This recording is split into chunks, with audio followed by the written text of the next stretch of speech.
My brother and I have always been intrigued by the unexplainable. Like many, we're fascinated with stories of the supernatural, fringe science, and modern-day mysteries. Though we've seen no first-hand proof of its existence, our minds remain open to the possibility. Unsatisfied with the so-called evidence on television and the internet, we are choosing to take matters into our own hands and conduct our own interviews and research. Now we're on a quest to speak with as many people as we can and hear the stories of these events from those who have lived them. No Hollywood effects or exaggerations, and no hidden agenda. We invite you to listen and decide what and who you believe. We are the Brothers Mysterium.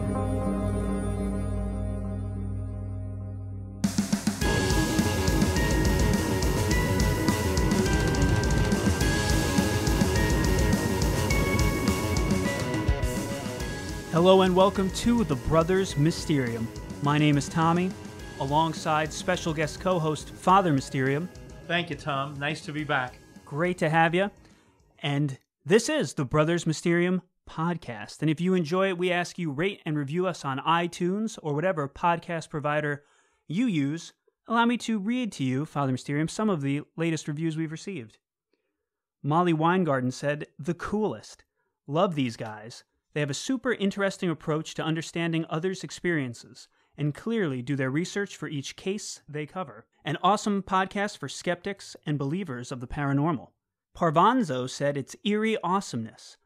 "I love the subject matter, hearing directly from regular people, recalling their experiences and experts alike, and the dynamic between the brothers themselves. They make me want to go ghost hunting, especially for the Dover Demon, who's with me." And Big Tuna Dog said, "I love this show. If you love the paranormal, you will love this show. Tommy's voice is like butter." That actually says that. I did not make that up. And LaxLD31 said it's top-notch. Great interviews and diversity in topics. Looking forward to Season 3. Keep up the good work. So if you also like our good work, please rate, review us on whatever podcast provider you use, and go to facebook.com/thebrothersmysterium and give us a like. Now onward to today's topic, which is a topic we don't really get into that much. We did in bonus episode 8, Charles's Cryptid Encounter. But what it's going to be is cryptozoology. We're going to be talking about Bigfoot. So for those of you unaware, cryptozoology is basically a pseudoscience. It is not recognized as a part of zoology. It's not necessarily accepted as one of the true sciences, but it is the study of entities that possibly do not exist, such as Bigfoot, Chupacabra, dinosaurs that maybe are still walking the earth. Usually they're considered mythical creatures, and a lot of people, when you say cryptozoology, cryptids, Bigfoot, they assume it's fake. But allow me to discuss some animals that were for a long time believed to be fake mythical creatures that turned out to be real, such as a platypus, a kangaroo, a sea serpent, which is basically a sea snake, the giant squid, the okapi, the Komodo dragon, and the manatee, just to name a few. So there are cases of animals sounding too bizarre to be true. I remember reading about, because I'm into zoology and animals, when even just kangaroos were first discovered. They came back and said there were two-headed deers that jump around. Obviously, it was a baby joey in a pouch, but they do kind of have the head of a deer. And I feel like there are many discoveries, even in modern times, of insects, plant life even, on islands like Madagascar. There are different smaller creatures that exist. It's possible that big creatures could exist. Do you think that there could be different unknown, undocumented animals currently on the planet Earth? Or do you think at this point we've pretty much found and labeled everything? Two things. One is I think that evolution is an ongoing process. And so the possibility of, in a way, new creatures appearing by combinations of other species or just by them evolving in their own species, I think is very possible. And I also think that there are times when we just don't know it all. Much in the case of religion and medicine and a lot of things, we keep learning how to do things more efficiently. And I think we keep learning more about the world we live in. That's true. And that makes me want to just point out a big place that is still kind of always bringing surprises and new creatures is the vastness of the oceans. And the deeper we go, as I mentioned, the giant squid used to just be a legend that would come up and suck down ships. And I'm not sure ever it really was pulling in ships, but the giant squid is a real creature. So who knows what else lay at the bottom of the ocean or on the tops of some secluded mountains or deep within the forests. The Brothers Mysterium.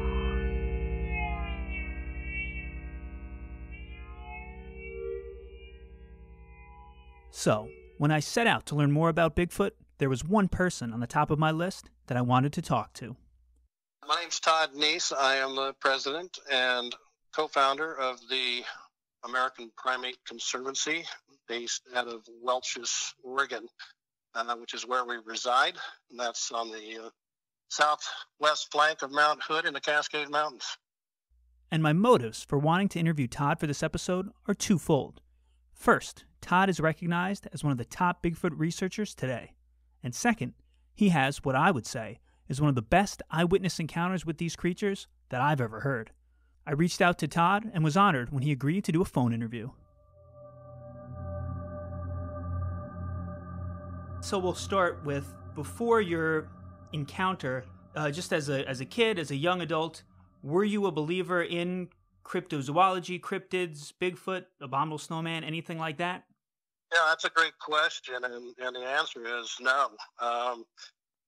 I mean, you can't grow up in the Pacific Northwest and not hear these legendary stories of these creatures. But as far as I was concerned, up until the time I had my sighting, it was just that, stories. And I really didn't read the books or watch the TV shows on the subject. So, yeah, I think you could definitely label me as a skeptic. Okay, and then obviously you had one now famous encounter which changed all that. Could you describe for us what happened on that fateful day? And that day was April 3rd, 1993. We had gone to a very remote area, a very secure area, in some private timberland. While conducting military training with the Oregon Army National Guard, Todd, who was a combat engineer, was doing demolition exercises. Little did he know that that day would change everything.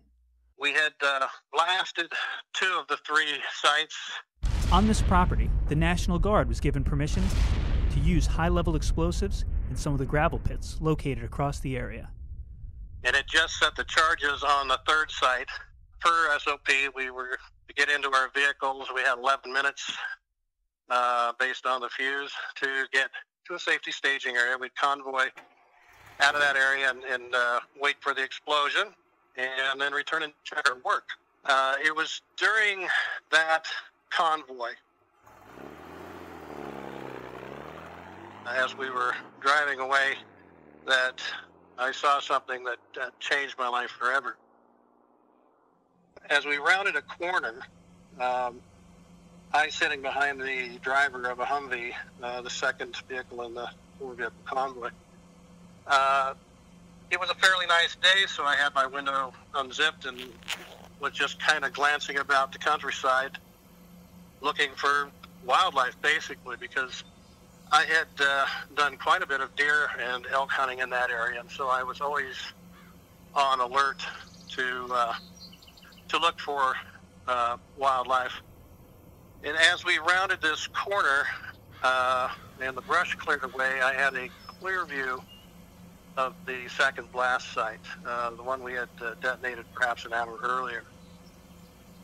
And standing right out in the open in this rock quarry across this ravine were these 3 figures. And the first thing that came to my mind is, what the heck are those people doing there? But really, before I could even finish the thought, I realized I wasn't looking at people at all. What I saw were 3 huge jet black figures, all standing on 2 legs and all looking in the direction of the convoy coming down the hill. They were standing shoulder to shoulder, and the one in the center stood a full head taller than the two on either side of it. Neither one of those being short at all. I mean, I would estimate the one in the middle to be close to 9 feet in height. The two that accompanied it about 7 feet in height. But these figures really departed drastically from the silhouette that a human being would give. They, their arms, for one, hung well below their knees. And to my observation, they were standing erect. It wasn't that they were necessarily leaning forward at all, but the arms were just way, way too long. The neck, as it were, was not really even visible. It was like the head was just placed on top of these gigantic shoulders. But these things were built, they all had a silhouette that I would say resembled a bodybuilder type physique. Barrel-chested, broad-shouldered, taper waist.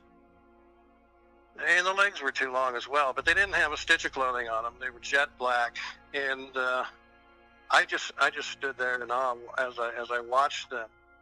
And I had a fairly long view of them. This wasn't one of those 5 seconds something ran across the road in front of me kind of things. I viewed them for, I would estimate, about 25 seconds in length. The one thing I should point out was the activity as far as the two that were flanking the larger one. The large one stood there just like a statue, didn't move a bit. But the ones on either side of this larger creature, a male I would assume, were exhibiting this swaying motion, if you will, shifting weight from foot to foot and rocking side to side. And in the process, their extremely long arms were swinging back and forth in front of their knees. And they did this that entire time that I had sight of them. So, again, after about 25 seconds, we rounded a corner and continued on to the safety site, which wasn't that much further. And at that point, I got out of the Humvee, and since we had two more vehicles coming up from the rear, I decided to kind of jog back up the road in hopes of being able to get another view of them. And unfortunately, there was a bit of a knoll that just was a little too tall for me to see and I was frankly getting a little too far from the group per protocol. So that's when something very interesting happened, because I'm standing there with my hand to my forehead, if you will, glancing off practically on my tiptoes, trying to see over this knoll. I was approached by another soldier, and I just heard, "Hey, Neiss," and I looked over, and here comes Sergeant Martin. And I said, "Yeah," and he goes, "What you looking at?" Well, I dropped my hand to my side quickly, and I said, "Oh, nothing."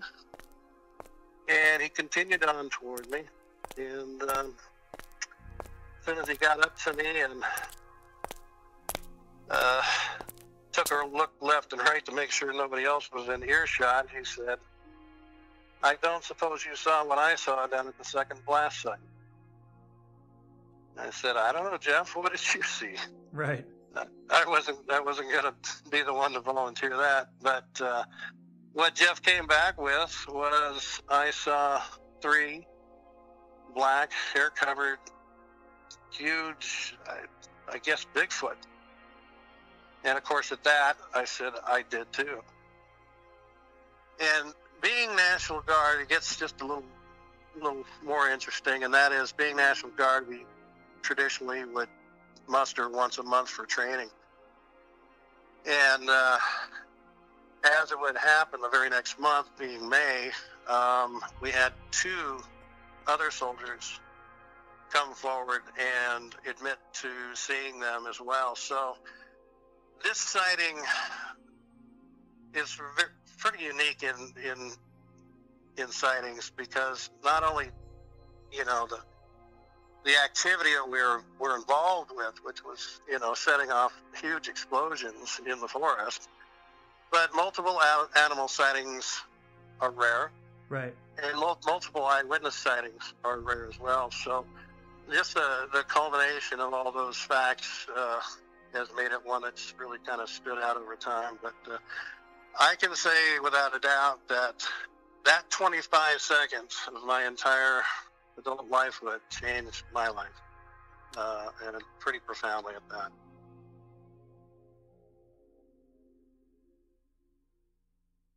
So it definitely sounds like you got a good detailed look at them for a nice piece of time. And as you said, there were other people that saw it. They, or even other people that have these experiences, will say, oh, that was weird, that was cool. What made you say, I want to do more research, I'm going to dig deeper, I'm going to dedicate my life, my time into, trying to find the truth, trying to find out more about these creatures? Well, that kind of evolved over time. I will say that when I got back to my civilian life after the weekend of training, I made a beeline to the local library. And frankly, I couldn't remember when the last time I stepped inside a library was, but I checked out every book that I could find on the subject. And in fact, I think I recall they limited me to 10, but I walked out of there with a stack of books.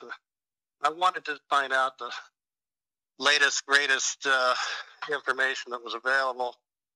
And little did I know that over the years I would come to know and become friends with many of those authors. But as far as going public, I mean, for me, my research was a very private affair. It was something I needed to do. When you see something like this, there is a moment of, I guess, denial, if you will. It's just, even though you're looking at something and you can't unsee it, there's just a moment where you're like, this has got to be something else. This can't be what I'm seeing. Right. And when you finally accept that what you're looking at is what it is, I needed to learn more. So I set about doing my own research, and as far as going public about it, I really sat on it for quite some time, to be honest with you. I have to tell you, though, it's both a blessing and a curse to see these things, because after having interviewed scores of eyewitnesses over the past 25 years, we all share this excitement of seeing something like that. I mean, it's like really winning the lottery. But at the same time, you're burdened with not being able to tell anybody, not being able to share that. And so, like many others, I kind of succumbed to the ridicule factor, if you will, and kept it close to the vest. That is until I very accidentally stumbled across an advertisement in the Oregonian, which is a local paper here in Oregon, and prominently in this classified ad, it said Bigfoot, so obviously it got my attention. And it was actually an advertisement put out by a now defunct project, but at that time it was called the Bigfoot Research Project, and it was headed up by Peter Byrne, who is a legend in the field. And they were actually advertising for a field researcher. And of course, I was nowhere qualified for that in my mind. But I thought, well, thank God, at least here's an outlet I can go to, somebody I can at least get this off my chest, and hopefully they'll be able to do something with it, and I can go on with my life. So I called them. It went to a voice machine, and I left a message saying, if you guys are who you claim to be, then give me a call. I think I've got something you want to hear. And they, in fact, did get back to me, and Peter and I have become really lifelong friends since that time. And I guess it was through Peter that I eventually did decide to go more public about it. But in fact, he had invited me to participate on a show that many of your listeners probably might recall called Unsolved Mysteries. Tonight on Unsolved Mysteries, ordinary people who claim they've seen extraordinary things. That was my first experience with television. Since then, I've done over 20 different TV shows and documentaries. In fact, I'm in the process of producing a documentary regarding an expedition we did recently. But yeah, it's like I say, it kind of evolved over time, and now I and my wife, who's also into the phenomenon, are kind of on a lecture circuit, a speaking circuit, if you will. We are often called to give talks at different conferences around the United States, and it's just, like I say, it's a hobby gone bad, I guess. Right. So having done so much research, field research, have you had any other encounters similar to the first, in that you've seen something with your eyes, any encounters of note, or even, scat, other footprints, any other evidence you've discovered in your research that has really kind of said to you, kept the hook in, and you said there is something out here? Oh, absolutely. Now, getting back to your initial question, have I physically seen them? I have not had that particular kind of encounter, but encounters come in different forms. Vocal, for instance, which takes me back to an expedition. That's probably the closest I've ever gotten to them physically.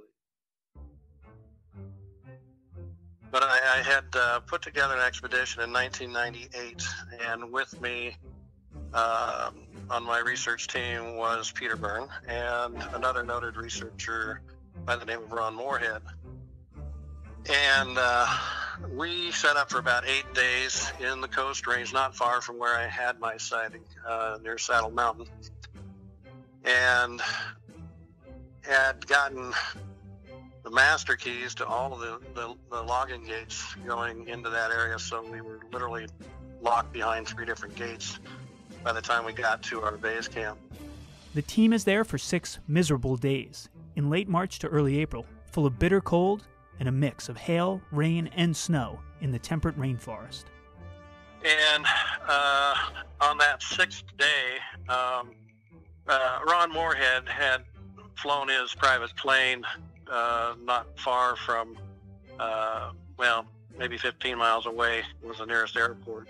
And we had hoped to use that plane to do some aerial observations, but the weather was just so bad that we were socked in. And on the 6th day, it kind of cleared up a little bit, and Ron said, you know what, I've got to take advantage of this break in the weather if I'm going to get out of here. So he had asked Peter to take him back to the airport to try to make a run for it, and then Peter was going to come back and join me. And it was while they were gone, I had taken possession of a kit of 8 seismic ground sensors from the North American Science Institute, along with a few other items such as a biopsy dart gun and a few other things. And so while they were gone, I decided this would be a good time for me to set up these seismic ground sensors. So I climbed this hillside above our base camp and was in the process of calibrating these units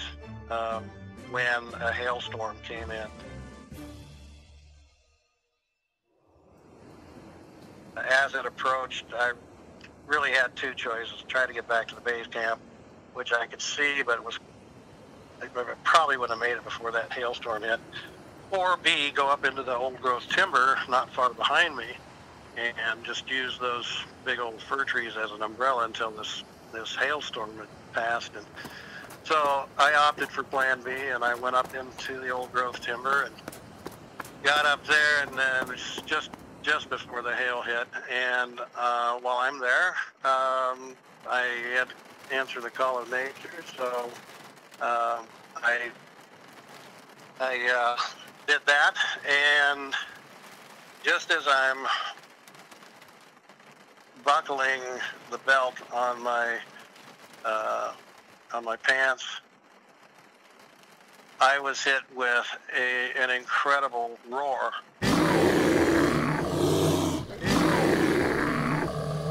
Screaming roar, bark, if you will, almost at the end. That is something I'll never forget. I've never been so scared in my life. In fact, so scared that for a period of 2 minutes at least, I was unable to move. I was literally paralyzed with fear. This creature, which again did not expose itself, but couldn't have been more than 100 feet away, this roar came from behind a patch of salal and Scotch broom.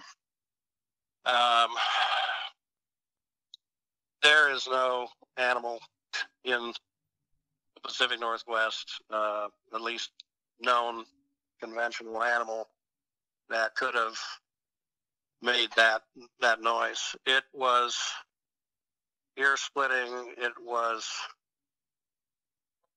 probably 2 to 3 seconds in length. I said a very loud roar that ended in this kind of a guttural bark. I say bark, but not a bark, just a, the grunt, I suppose, at the end of it. Right. And I'm talking 120, 130 decibels in the middle of nowhere, and coming from 100 feet away at the most.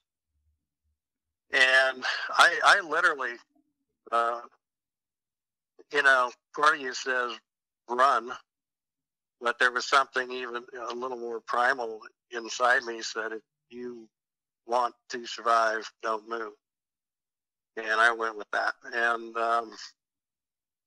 I've done a lot of crazy things. I've swam with sharks. I've climbed mountains. I've been shot at, and I've shot back. I've been to Iraq and had rockets and mortars raining down.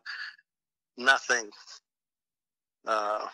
including jumping out of a perfectly good working airplane, has ever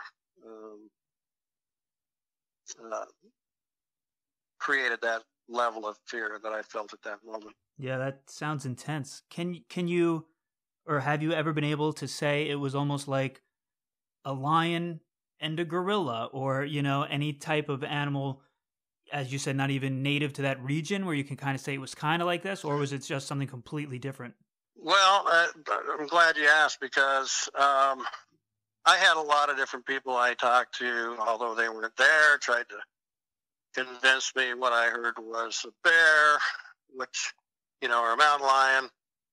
And it wasn't until maybe a year and a half later, a friend of mine sent me a cassette tape that had on it vocalizations that were recorded at the San Diego Zoo. There are 4 tracks on it, and they were recorded in the enclosure of a gorilla exhibit. The first 3 tracks, the first one was of an infant, and it's kind of a lot of squeaks and squawks and whatnot. The second one was of a adult female. Third one was 2 gorillas kind of bantering back and forth. But it was that 4th track that got my attention. That 4th track was a full-grown silverback mountain gorilla that sounded very enraged. And when I heard that,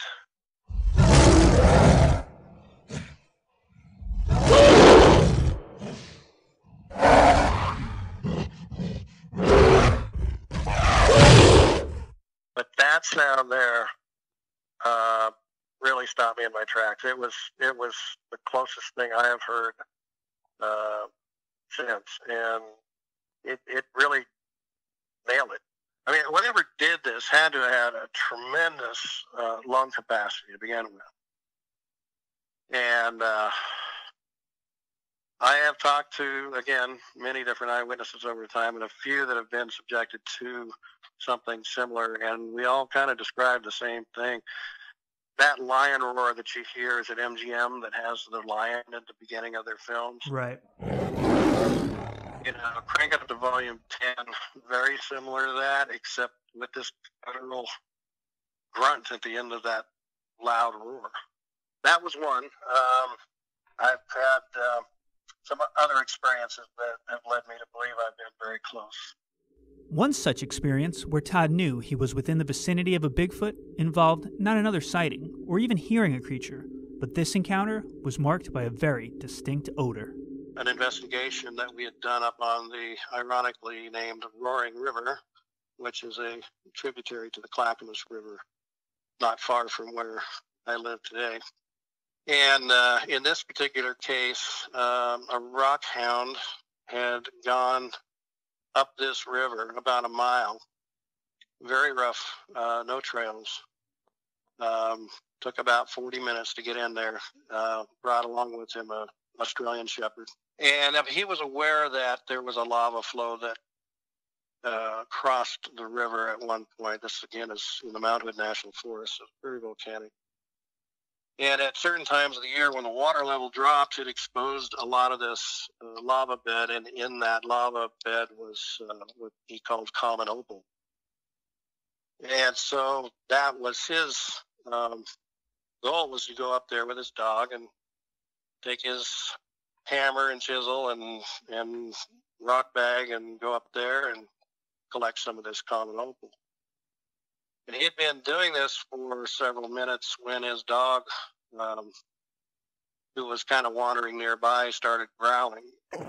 And initially he thought, well, he's got a raccoon or a, skunk or something, I don't know.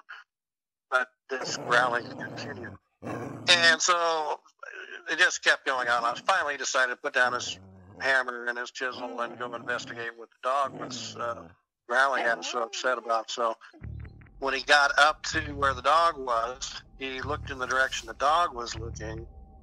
And in his own words, he never said Bigfoot. He said, I was looking at a gorilla.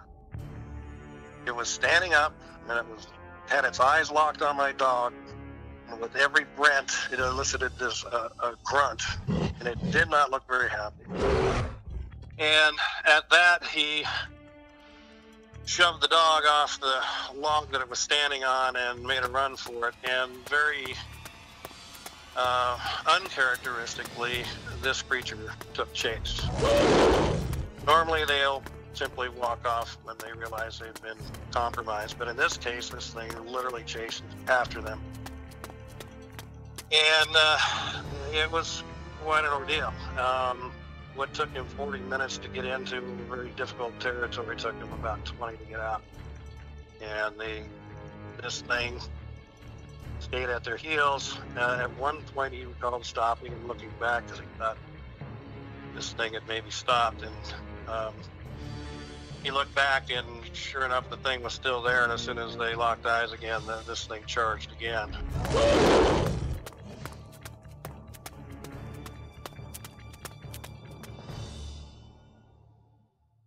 And so they had contacted me and a friend of mine, and we went in about 2 weeks later to investigate. And we hiked in there, found his hammer and chisel and collection bag still laying there on the lava. So that much made sense. We measured the distance between him and this quote-unquote gorilla, which was about 47 feet, very, very close. Too close to stake anything. The terrain wasn't really well suited for tracks, but we took pictures and did as much as we could, and then we left the area. And this is where it gets interesting, because on the way back, about halfway back, and we're kind of going the same route we used to come in fact, the exact same route, we came to this one point where there's kind of a rock ledge that's on our left. And we walked into a wall of smell that is, first of all, very rancid, very pungent smell that would make your eyes water. But what was even more unusual was it wasn't there 45 minutes before when we crossed that same spot. Two, and I can't even begin to explain this, but the smell was so focused and concentrated that you literally walked into it. There was no, boy, something smells, and boy, it's getting stronger, and holy smokes, it must be right here kind of thing. There was no fade to it. It was, you were either in it or out of it. And there was no source for it. We even, just for the sake of eliminating any other possibility, we did a thorough grid search all around that area. And like I said, on one side we had a rock cliff, so we couldn't go that direction. But we went and searched the area all around. These are about 3 to 4 foot high ferns. There was nothing. There was no source for it at all. And like I say, it wasn't there 45 minutes earlier. And in talking again to eyewitnesses, that smell, that powerful smell, and the characteristic that it is so focused and concentrated in one spot is a very common thing that is related to the Sasquatch. So I believe that creature was probably still in the area, probably heard us coming. I don't know how, but somehow was able to emit or discharge that smell before leaving the area, just before we got there. But so there have been things like that, and you mentioned tracks and scat that we have found on many occasions and casted and had scat analyzed and hair samples. So yeah, it kind of runs the whole gamut. But I only saw them the one time in '93. But like I said, I've been very, very close. In one case, like I said, almost too close. Yeah. So I kind of like to be careful what you ask for. Absolutely. And one of the big points everybody always says is, how come a body's never been found, bones, a skull? How come a hunter's never been able to shoot one, either bring it in alive or dead? What are your thoughts on how come something like that has never occurred to date? Well, it's a good question, and it's one that's I hear quite often. And frankly, I don't have an issue with it. Do I think something like that is going to happen eventually? Yes, I think it's inevitable. As is, I think a body's going to be discovered, whether it be by accident or natural causes. But it comes down to a couple of things. One is just odds. Okay, when you're dealing with a very limited number in a very vast and dense area, it is extremely rare that you can see one. Although I would say that they're seen a lot more frequently than probably you would imagine. But to find the remains of one would be even tougher. Secondly, nature is an incredible recycler. Here in the Pacific Northwest, especially in this type of very damp weather we have, I say that as opposed to, say, a desert environment where you may be more likely to find remains. Nature is just a fantastic recycler. And as an example, several years back, I was elk hunting in that Saddle Mountain hunting unit, where I was able to shoot an elk, 800-pound cow elk. By the time I had shot this elk, it had started to snow, and up at that elevation, it can get real deep, real fast. And so, rather than do a traditional field dressing where I'm bringing out 90% of the carcass, I did a more field expedient version and basically butchered what I needed right there, taking the hindquarters, the shoulders, the back strap, and pretty much leaving a lot of the carcass there in the field.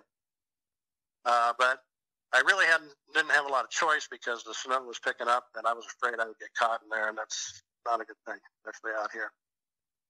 So with that, I took what I could and got out, and I returned 3 weeks to the day to that very spot where I left probably at least 400 to 500 pounds of animal bones, and everything included. And you would not ever know that animal was there 3 weeks ago, except for one patch of hide, maybe a 1 foot square piece of hide that had gotten caught up in the thorns of a salmonberry bramble. Other than that, and I looked all around the area. Not a bone, not a skull, nothing. Wow. 3 weeks. I mean, I wish I would have put a time-lapse camera on it. But as I said, between predators, scavengers, insects, the weather, parasites, bacteria, all of those things combine to render a fairly large animal pretty much gone in a very short time.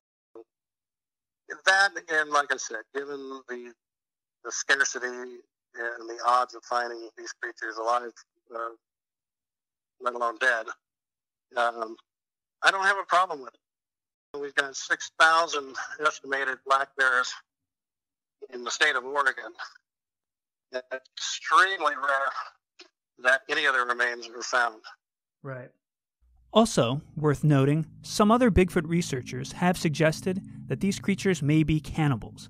When one of them dies, they believe others will come in and eat it, not only for sustenance, but as a habitual behavior to make sure there are no remains left behind to help protect their race and keep themselves hidden. People say, Bigfoot, Yeti, Sasquatch, there's a bunch of different names. Before you mentioned the smell, it made me think of the skunk ape, which I believe is in Florida. What are your sort of estimations on, are those just synonyms for the same creature? Are there different, genres of it in all different geographic locations?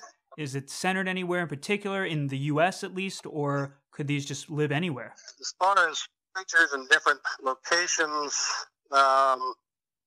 in North America, I do believe that they are most likely related. In fact, my wife and I just returned from Florida yesterday, where we had an opportunity to meet with some researchers and go into what is known as the Green Swamp, where there have been a number of quote-unquote skunk ape sightings over many years. So, and my wife's from Florida originally, and that's where she started her research 30 plus years ago. So, yeah. So I would estimate those are related, in so much as, look at people throughout North America. Are there different versions of us? Yeah, there's going to be some slight variations. Now, worldwide, there seem to be versions similar to what we were dealing with in Russia, for instance, the far eastern Russia, Siberian area. They deal with something called almas or almosti. China has what they call the Yeren, which means wild man of the woods. Even Australia has what they call the Yowie. And there's smaller versions, in fact, in Sumatra. There is something known as the orang pendek, which is said to be a bipedal, hair-covered man of the woods, but rarely reaches even 5 feet in height, usually shorter than that. And I, in fact, have some foot casts that were given to me by somebody who studied that over there. So there's, there are creatures out there, and I dare say beyond that of the bipedal hominid / ape, whatever it is, out there, they could be relic hominids, kind of going back to Neanderthal type of human throwback. I don't know.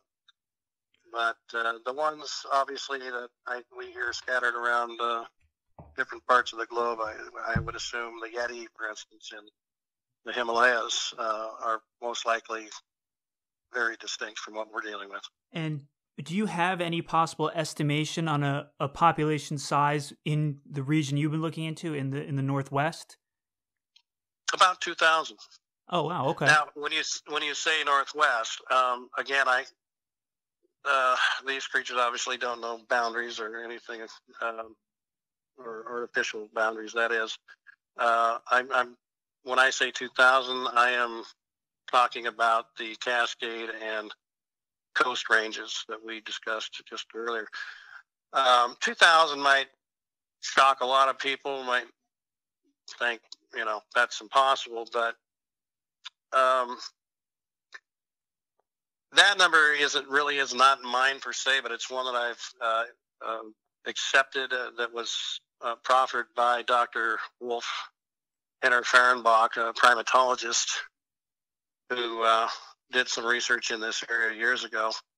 And he based that on the number of sightings, of course, but also upon his extrapolating the habitats and even the caloric intake that it would take to support a creature, and the resources it would take to support a single animal, which I think he said somewhere around 5,000 to 6,000 calories a day, and range for an individual animal up to 60 square miles. And based upon all that, and again, his experience with primates in Africa and Asia, that was what he came up with, and I have no problem with that at all. And by way of example, we can stand out here. I don't know if you've ever been out to the Pacific Northwest, but even flying over it, coming home from Florida yesterday, looking down from the plane and looking at the vast mountains and forests in this area, it's mind-boggling. And so I will take, by example, I will tell people, we'll be standing outside, and I'll say, okay, you see this mountain across the way here? And they go, yeah. Okay. You can see, let's just draw a line left and right and cover a mile. And let's say that hillside there is the boundaries of the Cascade Range and Coast Range, all compiled into one condensed area right there, okay? All right, and just to keep things in perspective, 1 mile, that hillside, I'm going to take 2,000 copper BBs, just to keep it to scale. You're going to give me a day, and I'm going to go up there, and I'm going to place these copper BBs randomly wherever I want up there. I'm not going to bury any of them, but I'm just going to place them on the surface, spread out over that whole mile of that rugged hillside with the trees and all that. You'd think you could find them. Right, yeah. Talk about a needle in a haystack. And they would say, well, I bet over time I could find one or two. And I said, okay, now I'm going to up the ante a little bit just to make it fair.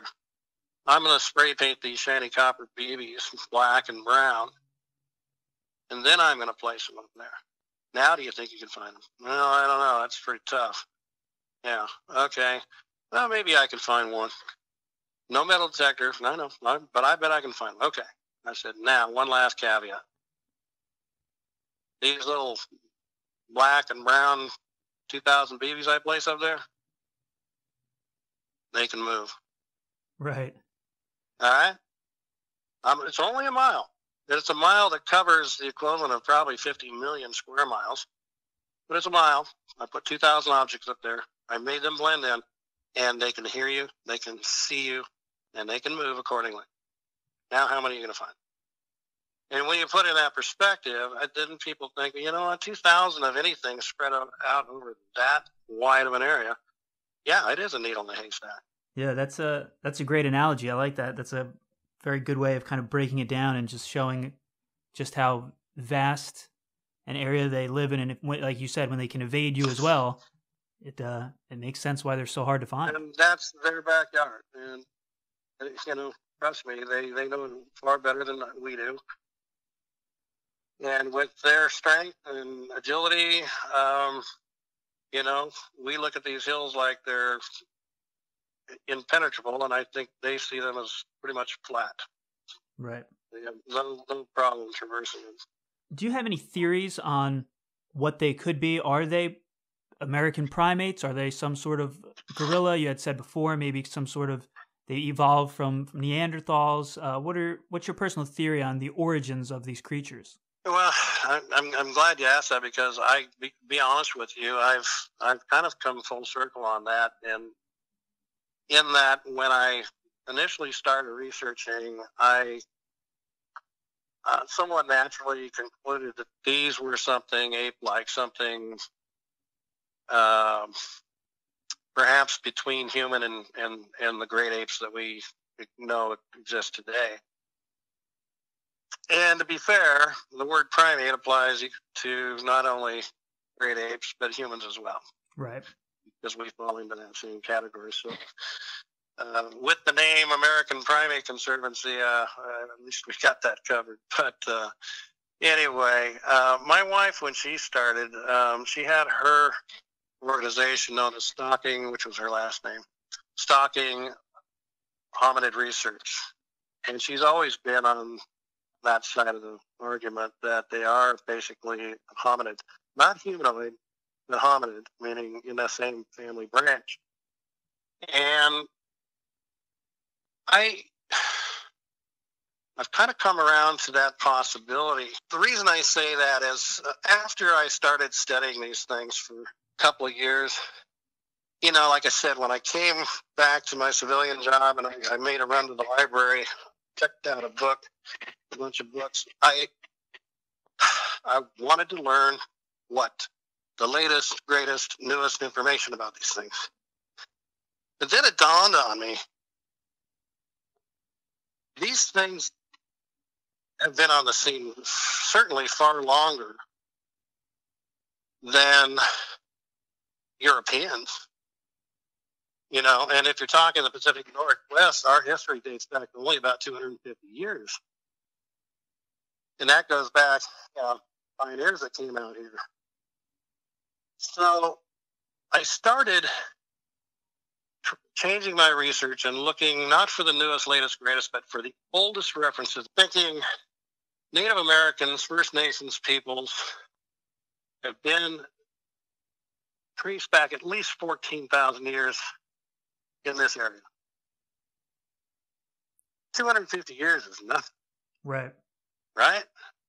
The problem you run into, and I'm taking a long way to answer your question, but the problem you run into is that in doing research, that the term Bigfoot didn't even exist prior to 1958. And even the word Sasquatch, the second most commonly used descriptor, was somewhat of a bastardized pronunciation of Sasquatch, but it just caught on with the Europeans, and so Sasquatch stuck. Bigfoot came along in '58, but when you're doing research, you can't stick to those references. You got to look for things like apes, wild men, giants, and things of that sort. And even more importantly, the Native Americans, First Nations folks, really had no written language, which becomes very problematic. Right. Because then you're left to either rely upon anecdotal accounts that were translated, or if you're fortunate enough, make friends with some native folks who are open to discussing what they have known about these things, which is not as easy as you might think. I have been very fortunate in being able to break through that barrier. And so what I'm finding in studying Native American lore on these things, and even in talking with First Nations people directly, is that their people's view of these creatures was that they weren't animals at all.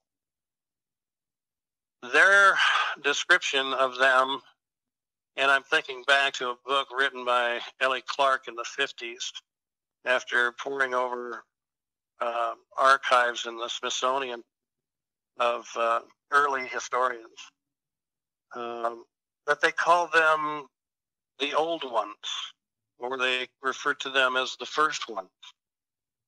But the old ones of them, the first ones of them, the ones that were there when they got there, the ones that were already around, but not as an animal, but as another tribe.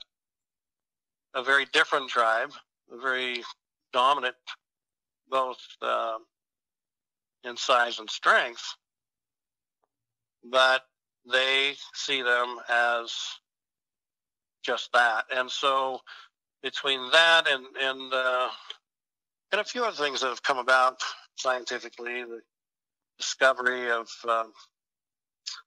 Homo forensis, for instance, in Indonesia, on the island of Florence, that where they've discovered a whole human race of humans that they call them the hobbits, and where they thought they were maybe several 100,000 years old, they've come to now believe they were only 40, 50,000 years old.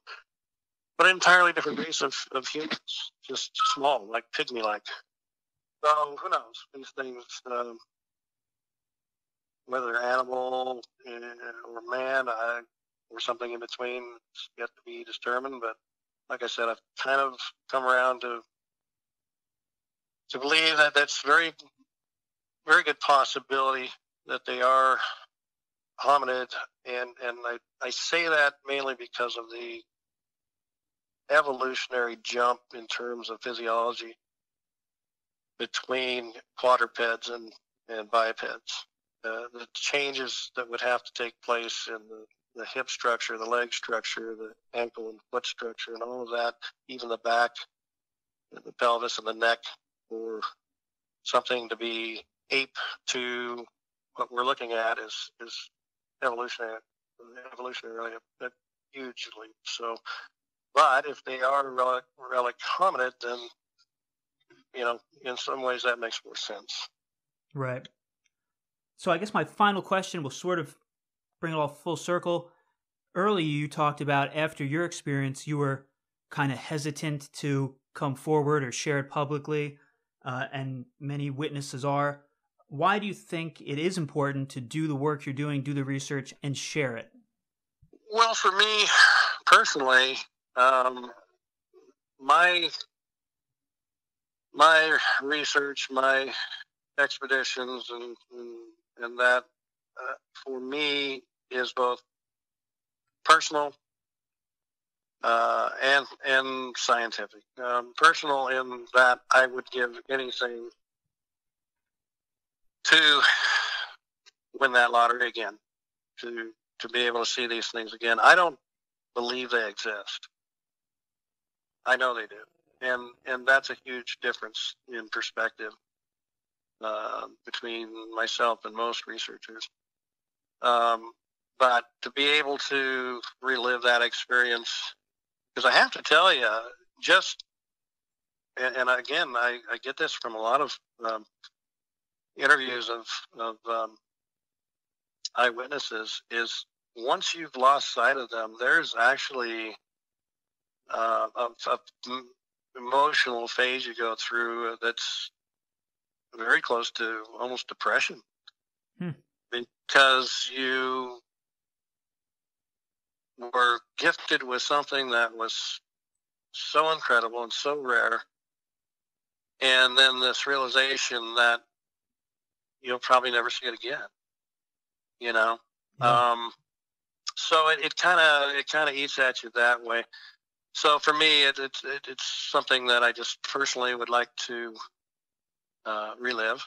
So much so that I've actually undergone retro hypnosis a couple of times, which came pretty close. But the other part of it is scientific, and this is where I think it's important that these creatures be scientifically recognized, and that's part of what the Conservancy is all about. In fact, it's the very essence of conservation, and that is, we don't know that what we're dealing with is in, you know, that the health of the species is in a good place. We know they're pretty rare, so that's kind of a red flag. But the question is, how many are there really? What is the,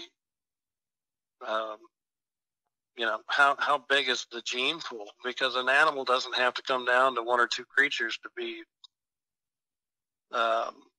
statistically extinct.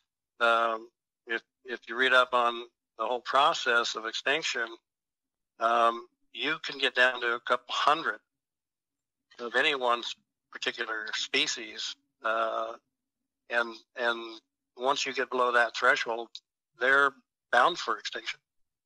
So our premise, our mission statement with the American Primate Conservancy is the discovery, research, knowledge, recognition, and protection for these creatures. And if there's anything that I can do, we can do collectively to ensure that that fantastic experience that I had and the ensuing epic change it has made in my life will be there for my grandchildren and great-grandchildren, then I think it's important that we take steps to ensure that they are protected, or at the very least make sure that their species is of a healthy number, that we don't have to worry about it. So for that reason, I think it is important for your listeners, especially those who have had experiences, to not be so concerned with themselves and the potential ridicule that they face, but more something bigger than themselves, and literally and figuratively, that being that what they have that might be a key piece to the puzzle that might help us solve this and determine once and for all that these creatures are going to be okay.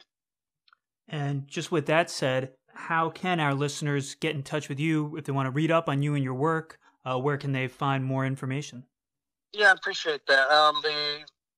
The Conservancy has a website. It's www.americanprimate.org. We're constantly updating it. Probably way behind, but trying to keep up. Or if they want to contact me directly, my email, again, pretty simple. It's americanprimate@aol.com. And feel free to write directly to me if you have something you think you would like to share, or something might be important, or maybe you just know somebody who might have something to share. Appreciate you dropping me a line. Excellent. Well, thank you so much for making the time today and talking with us. It has been enlightening, educational, and all around a good time. So thank you. Well, I'm happy to do it, and thanks for having me. The Brothers. Mysterium.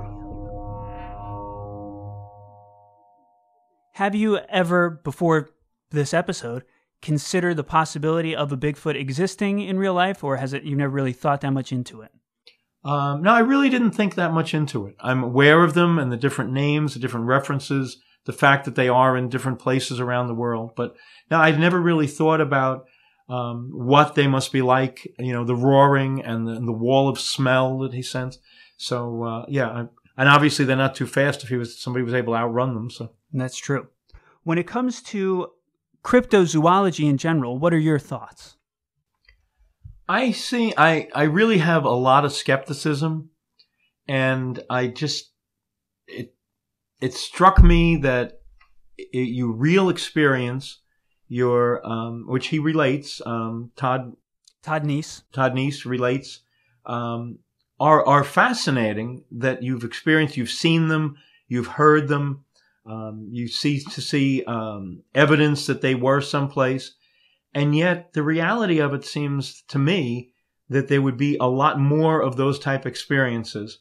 And one of the things that almost makes me think that it is something of mythology is when you find something common in many different cultures.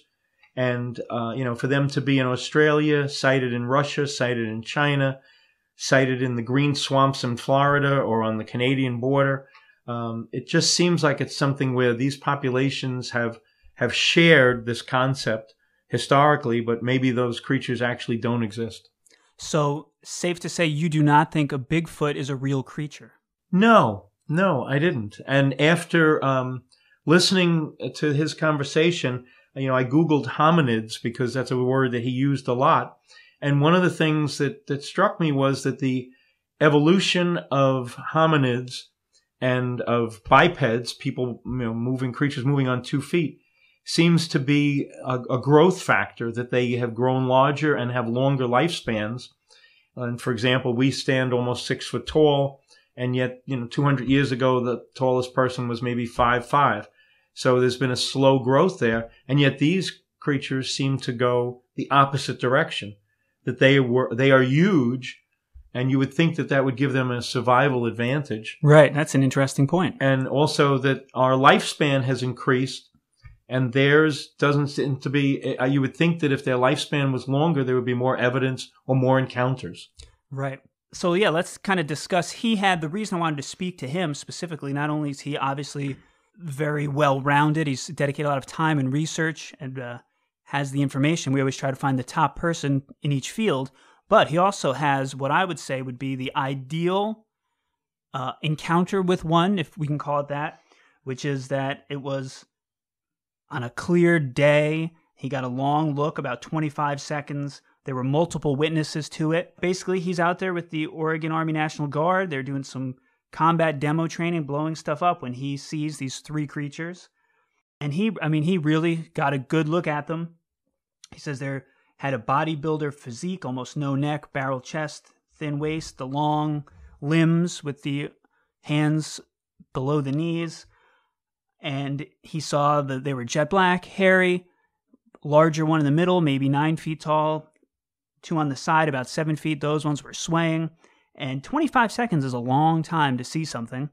And then his sergeant came up to him after, as he kind of ran back and was trying to see them again, and said, "Did you see what I see?" They discussed it.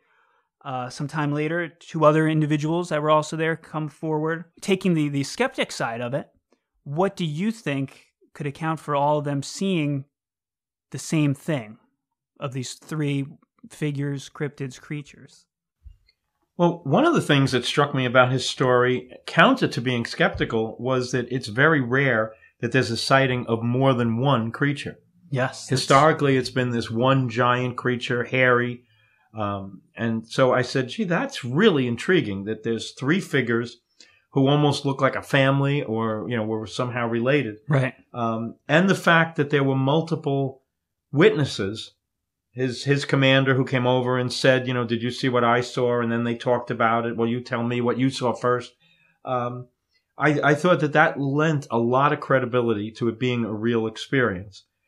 The thing that I'm not sure about is, which we don't go into. He's strictly speaking about the preservation of primates, primate conservation, the American primates that are in the American Northwest.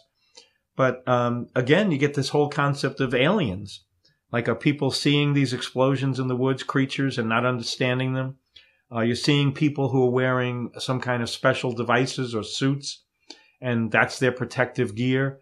Are they trying to blend in?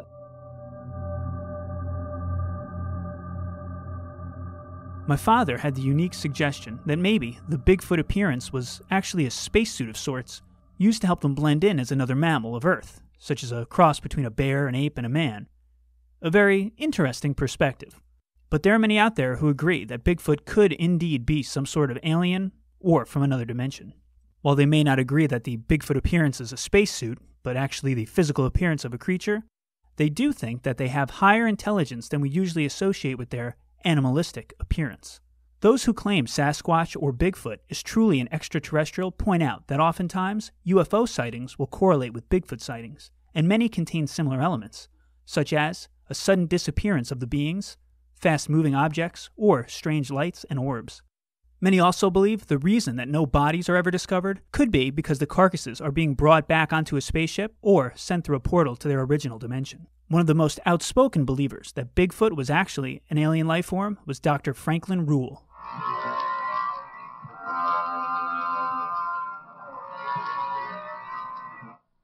Dr. Franklin Rule here with another intriguing Rule factoid. The question of the day, is Bigfoot possibly an ET? Now, an intriguing case occurred back on October 25th, 1973 in Fayette County, Pennsylvania. A flying saucer, oval-shaped, was seen over a field, and two, not one, but two Bigfoot creatures directly beneath it. Several farmers came out. One of them shot at one of the Bigfoot creatures. That entity raised its arm, and immediately the UFO vanished, and the two Bigfoot creatures disappeared into the woods.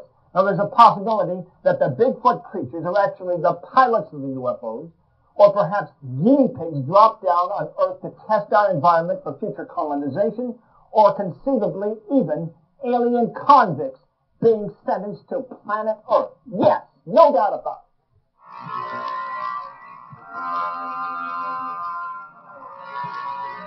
In a Huffington Post article from June 7th, 2012, entitled, "Is Bigfoot Possibly an Alien Entity?" Dr. Franklin Rule explored this concept. He theorized that maybe Sasquatch is not the missing link between man and ape, but potentially an alien entity. He offers up the notion that Bigfoot creatures could potentially be UFO pilots, landing on Earth for exploratory purposes. Or, conceivably, higher-level extraterrestrials are leaving behind some specimens as guinea pigs to test their environment for long-term survival. Or, even that these Bigfoots are criminal entities being deported on Earth as a form of cosmic deportation and punishment. Rule offers up some evidence of the alien UFO Bigfoot connection with some notable cases. The earliest took place in 1888, when a cattleman described an encounter with friendly Indians in Humboldt County, California.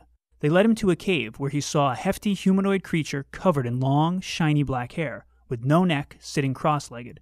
One Indian told him 3 of these crazy bears had been cast out of a small moon that dropped from the sky and landed.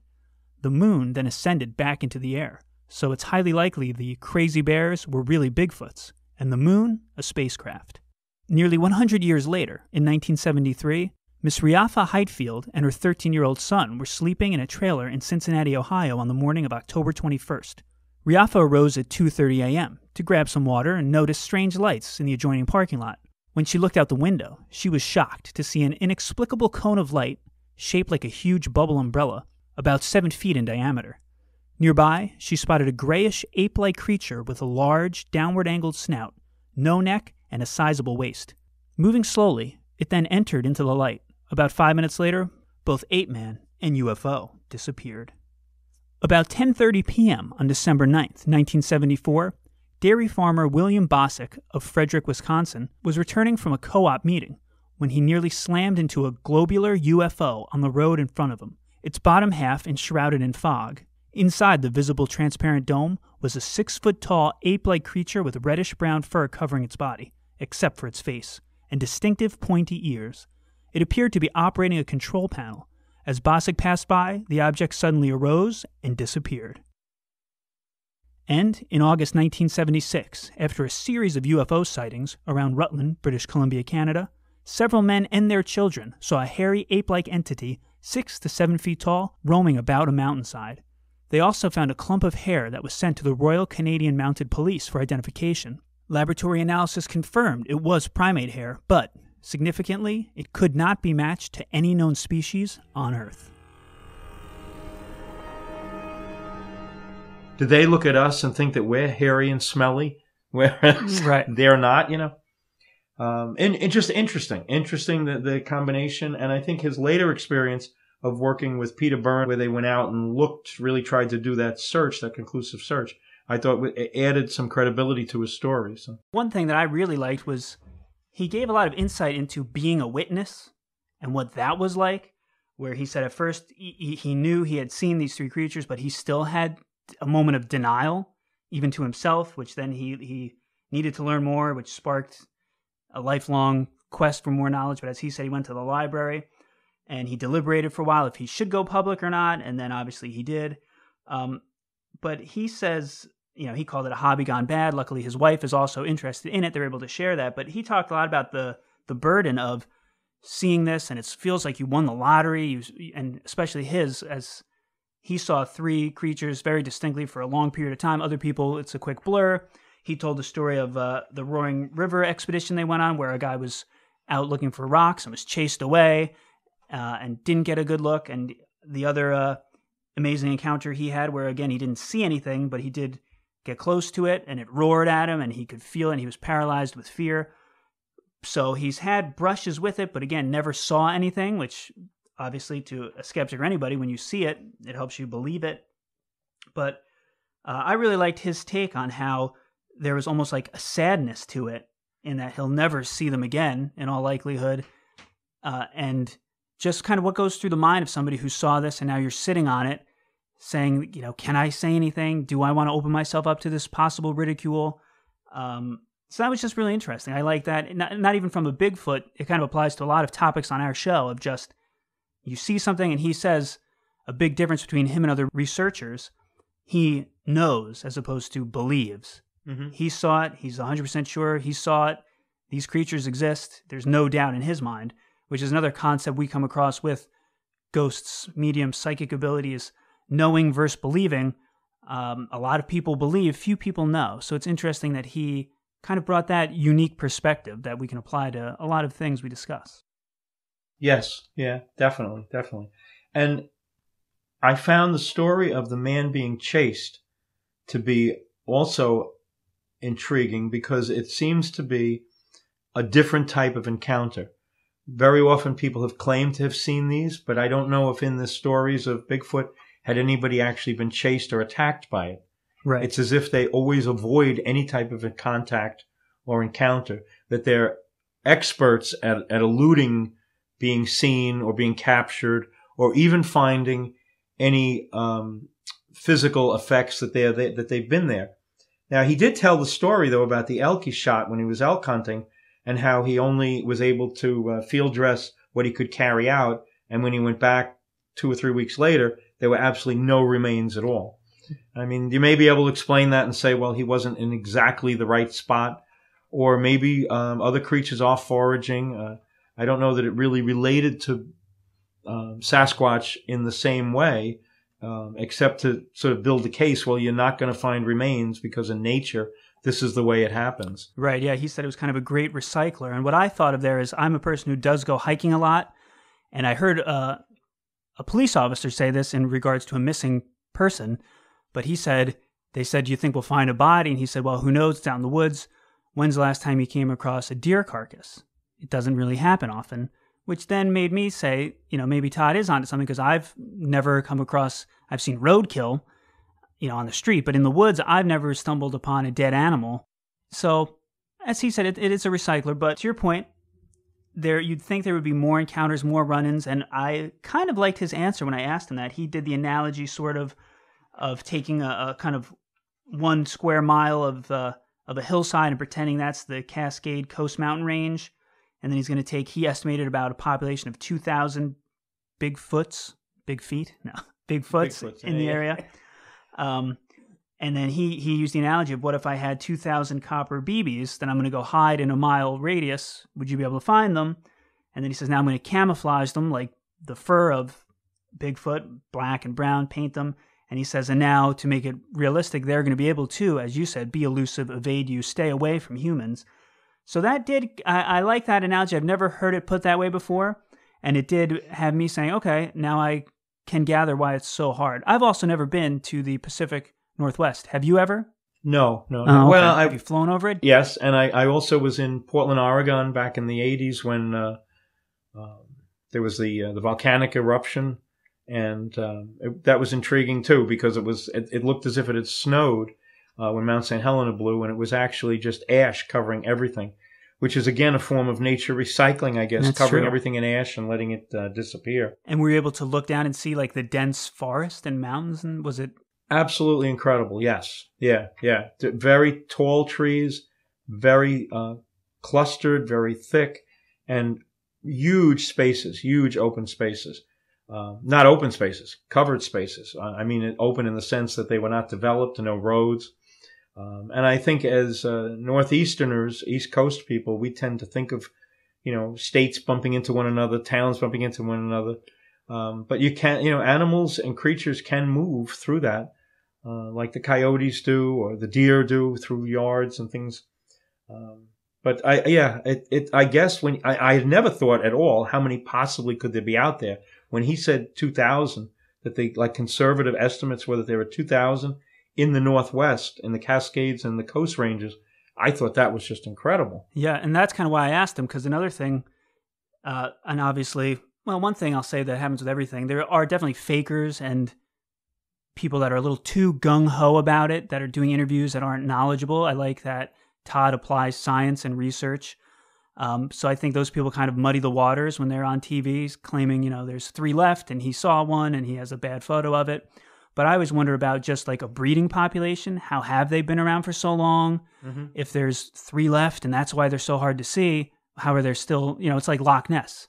How long has Loch Ness been around unless there's babies or, So that's why I wanted to know the population. And another thing that I found interesting was him talking about kind of how his own mindset has kind of changed, where is this a primate, an animal, a Neanderthal, gorilla man, part of the evolutionary process that's just out there living? Or is it more, as he had been interviewing natives and the First Nation people, where they kind of called them the first ones or the old ones, and they're just sort of a tribe of almost a different species of human, not so much just an animal. And he said when he was thinking about like the evolutionary jump that is skipped almost, as you have the timeline of monkey becomes man, to have this giant bodybuilder man, as you had said, it would be more dominant than us, you would think. So maybe it's not an animal. Maybe it is some sort of subspecies of humans or co-ancestor of us that's still alive somehow and has been around. And I don't know, it makes you wonder. It's something I'd never thought of before. I've always been of the mind of, Harry and the Hendersons TV and movie Bigfoot. It's a big gorilla guy running around in the woods. So it was interesting to think of it as more human-like than animal, I will say. Yes, yeah. And I had thought about it, especially in light of the First Nations people saying they call them the tribe of the old ones, and they were here before our tribes arrived. So to sort of put them into a perspective, and again, could be the stuff of legends, but it also struck me because I was thinking about what kind of a life could you have, not what kind of a life would you have living in the mountains type thing, but if these creatures are, say, vegetarians, that they live off the greenery of the earth, that they're eating pine cones or they're eating leaves or they're eating just plants that grow. And I could see that, especially the way some of the Native American tribes have learned to forage and not to really farm. But it also struck me, though, that if they're that big, they must be having an enormous amount of intake of protein to keep going. So they couldn't be living just off nuts and branches and things. Yeah. They've got to be, which then brings you again into the type of encounters they have, that if they're actually hunters and they're eating birds or they're killing other animals, there should be more evidence of that in their area there, their territory. And just to return to some of my original skepticism, there don't seem to be any reports of resightings. Nobody has resightings where you would say, I've seen them several times in this area, or I saw them once on the mountain and I saw them another time down by the lake, that it seems like it's a once-in-a-lifetime experience, the people who report it. And that sort of leads me to believe that maybe you're not really seeing them, or right. Like they can't be that evasive that they say, oh, wait a minute, this guy already saw us once. Yeah, they're avoiding individuals. Yeah, or even if they're hunter-gatherers or animals, will have a area to which they live in, and they'll stay in that area. They know where to hunt, where to get water. Yes. It's not like they would see you on a mountain and then say, okay, guys, we can't go back to that mountain anymore. Right. They would have to have some sort of pattern, trails. You can find trails in the woods of that animals take, which also makes me think of like trail cameras. How come there are not more photos of that? Or if it makes me wish I had an unlimited budget and I could get a helicopter and a team of top trackers. Right. And we could go out and spend like a month and just really get to the bottom of it, as opposed to people, cost money and resources. You go out for 8 days, 2 weeks, and then you got to come back. And they're not small. Yeah, they're large. So it's not like you would say, well, they avoid any type of detection because they can hop, skip, and jump over the wires. Right. So they can get past the cameras. If they're that big, is it a case of that they don't have any external temperature? That like an infrared would spot them. Yeah. Just again, it's sort of a contrary thing. You would think as our world encroaches more on nature, that there would be more of these encounters, especially if there's close to 2,000 of them just in that region. Yeah, that's true. One thing I thought was really cool was sort of Todd's mission of conservation. A lot of times you get kind of the stereotypical Bigfoot hunter. He wants to go out and be the first guy to bag and tag one. So he's out there with like a gun looking to get it and hurt it. I like that Todd was coming from a place of, are they endangered? How do they have enough food? We don't want them to be extinct. He wants his children and generations to be able to have these run-ins as he did. So I thought that it was cool that he's coming from that peace of mind of really trying to conserve and protect the creatures, as opposed to, he didn't say, I want to find one and bring it into science and prove I was right. He's coming from a much better place, which I appreciated, and I appreciate Todd sharing his story. One other thing in terms of evidence, he alluded to the broadcasts or the recordings that he had heard. Somebody played a lot of recordings to him of sounds, and the one that was most like Bigfoot were the gorilla recordings. Yes. And I thought about that too and said, could this be some type of a creature that is like a dual evolutionary thing, that it's actually an overgrown gorilla? Is it some species of gorillas that have learned to survive in colder areas the way polar bears survive, and black bears don't when they're out on the ice floats? Just and interesting that he's taken this into deeper detail in a lot of different areas. So I do think it lends some credibility. When you do that kind of research and you come up with things, and nothing that at this point that he's come up with would have you say, well, that can't be real. Right. So after listening to Todd, his story and our discussion, do you still feel that Bigfoots don't exist? Are you a little more open to it? Where do you stand? I am open to it. I don't think we've discovered the reality of what it is, but I think there is something out there, something of legend and something of alive in our world today. And with that said, if you want to find out more, learn more from Todd, you can go to AmericanPrimate.org. If you have your own sighting or experience, or you just want to reach out to him, you could do so at AmericanPrimate@AOL.com. And if you have a story you want to share with us about a Bigfoot, a Sasquatch, or any other creature, you can do that by reaching out to us at thebrothersmysterium@gmail.com, going to facebook.com/thebrothersmysterium, or hitting us up on Twitter or Instagram at Mysterium Bros. Father Mysterium, I want to thank you again for joining us and being a part of the conversation. Thank you, Tom. Always good talking to you, and always good talking about things that we've learned.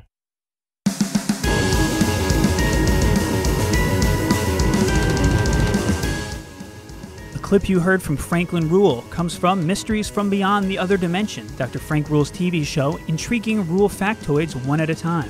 The Unsolved Mysteries clip comes from the television series Unsolved Mysteries, produced by Cosgrove Mirror Productions, distributed by Buena Vista Television. And the roar you heard was from MGM's Leo the Lion.